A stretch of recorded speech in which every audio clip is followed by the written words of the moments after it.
President Trump is continuing to shape the executive branch in any way he sees fit. His latest move was to fire the two Democrats on the Federal Trade Commission on Tuesday. A letter sent to one of the fired commissioners reads, "I am writing to inform you that you have been removed from the Federal Trade Commission effective immediately. Your continued service on the FTC is inconsistent with my administration's priorities." Rebecca Kelly Slaughter, whom the White House fired back in a statement. She said, quote, "Today the President illegally fired me from my position as a Federal Trade Commissioner, violating the plain language of a statute and clear Supreme Court precedent. Why? Because I have a voice, and he is afraid of what I'll tell the American people." Alvaro Bedoya, who was the other FTC member the Trump administration fired, wrote on social media, quote, "I'm a commissioner at the Federal Trade Commission. The President just illegally fired me." The FTC, he went on, is an independent agency founded 111 years ago to fight fraudsters and monopolists. Our staff is unafraid of the Martin Shkreli's and Jeff Bezoses of the world. They take them to court and win. Now the President wants the FTC to be a lapdog for his golfing buddies. The two fired Democrats appear to be citing a 1935 Supreme Court precedent that says the President cannot fire FTC members for policy differences alone. Traditionally, the FTC has 5 members, and in the past, 3 have been a part of the President's party, while the other 2 have not. The agency is tasked with consumer protection and cracking down on antitrust violations. FTC Chair Andrew Ferguson also chimed in, writing, "President Donald J. Trump is the head of the executive branch and is vested with all of the executive power of our government.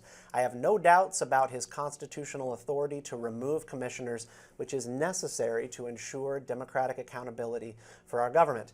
Now, the FTC drew a lot more attention during the tenure of President Biden's FTC chair, Lina Khan. She was known for aggressively pursuing lawsuits against big corporations and introducing novel antitrust theories. Even some conservatives, dubbed conservatives, backed her moves, such as J.D. Vance. Khan hit the campaign trail with multiple Democrats in 2024, including Senator Bernie Sanders, then Senator Ruben Gallego, and a handful of others. Former chief technologist of the FTC, Neil wrote on X, "The strongest policy justification for independent agencies has always been their bipartisan apolitical operation.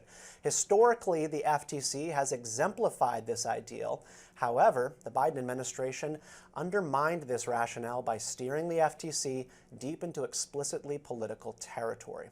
While Congress possesses numerous mechanisms to oversee and check the executive branch, the Constitution does not authorize Congress to combine legislative, judicial, and executive powers into an unaccountable, Frankenstein-like fourth branch of government." Meanwhile, former Secretary of Labour Robert Reich wrote on Blue Sky, "The FTC has pending lawsuits against Amazon, Meta, and Google. Trump is trying to gut the FTC by firing 2 Democratic commissioners.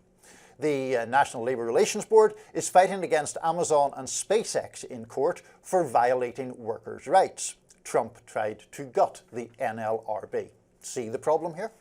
Stephen, I had first word on the last segment, so why don't you tell me what you think of all this? Yeah, I think what Neil Chilson said was pretty important to point out. Let's take the big picture here first. So the Trump administration, we've talked about relitigating many of the balances of power between the different branches of government, are looking at independent agencies, which arose in the early 20th century and some in the late 19th century, and saying this was always a break with the constitutional order of the United States. Darwinism led to progressivism, which led to this sort of rise of the belief that expert classes and independent agencies, the experts, were going to better make policy in the United States over the legislative branch, where the unwashed masses who represent the people don't make the smartest policies based on facts or evidence. And that's where these agencies come from. There is sort of this fake belief that they can somehow be non-political. And Lina Khan's tenure was a wonderful reminder of just how political these agencies really are. I mean, the language of Slaughter and Bedoya when they're sort of, casting themselves as members of the resistance. I mean, these two people are going to have MSNBC contracts before you know it. So the only part of that I agree with, I think, is the possibility of them having MSNBC contracts. It does surprise me in this case that Conservatives are defending a move that seems to me to breach the separation of powers, which Conservatives typically revere, because the FTC was set up by Congress and was the legislation that was enacting it was set up by Congress. And Trump is now proposing to cut across that. And to the point about politicization, it's worth noting, and stick with me here as we go back in time for the Supreme Court case, the precedent that has been cited here, which is beautifully known as Humphrey's Executor versus the United States. That's a triumphant name. Which pertains to a former Republican congressman who was appointed to the FTC by a Republican president, Calvin Coolidge, and reappointed by Herbert Hoover. And then FDR came in and said, yeah, I don't really agree with you, you can leave. Yeah. And the reason it's called Humphrey's Executor is then he then died and his next of kin sued for back pay. But the Supreme Court held that it was completely valid to restrict the grounds upon which a president can get rid of a member of the FTC for reasons other than those specifically outlined in the law. And the Trump firing notice, I think, actually really exposed them. When he said that your priorities do not align with that of my administration, this is a problem. And I think that this will actually lead to real complications for their case in court. So people who view this the way that I do largely see a litigation of an issue that needs to be fought out. This balance of power between the three branches of government and this sort of invisible bureaucratic fourth branch of government needs to be fought. But often the Trump administration does these things in a way that could lead to ultimate defeat. It is not legal to fire them based on policy priorities. You can sort of argue that they are not doing the job, and they're going to have to argue that those two commissioners and the Lina Khan FTC abandoned the purpose of the FTC, which was consumer protection, and reoriented it towards fighting oppressive corporations and the role of corporations in society, which these are fans of the early trust-busting movement. It's very romantic to these people, and you can see it in their language and their objection to being fired. But this might actually reveal to judges who look at this case that they have not been doing what that agency is supposed to do.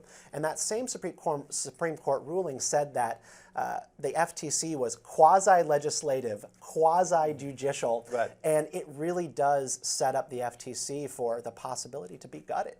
I think in defense of the FTC, the most recent figures we have are from 2024, when they returned more than $300 million to consumers. And I think there is, of course, a valid role to be played by those kinds of agencies because, as with the CFPB, often individual citizens do not simply have the financial wherewithal or certainly any legislative leverage to fight against genuine wrongdoing. And that's where I think we probably disagree on the role for regulation itself. Yeah, I'm sure. And I'm not against the FTC existing. There are certain institutions that are just so baked into American life. I think you need to make the most of them.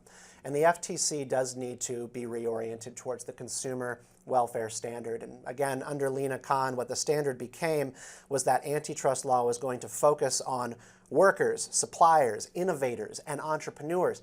That's not what the agency is supposed to do. It's what makes going after Amazon so stinking difficult for the FTC, because consumers are actually kind of liking big corporations like Amazon. They have a good relationship to the company. They get things for cheap.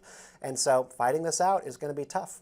You're breaking with the conservatives, though, here, so that's some heterodoxy at least. Up next, Governor Gavin Newsom weighing in on MAGA. Stick with us.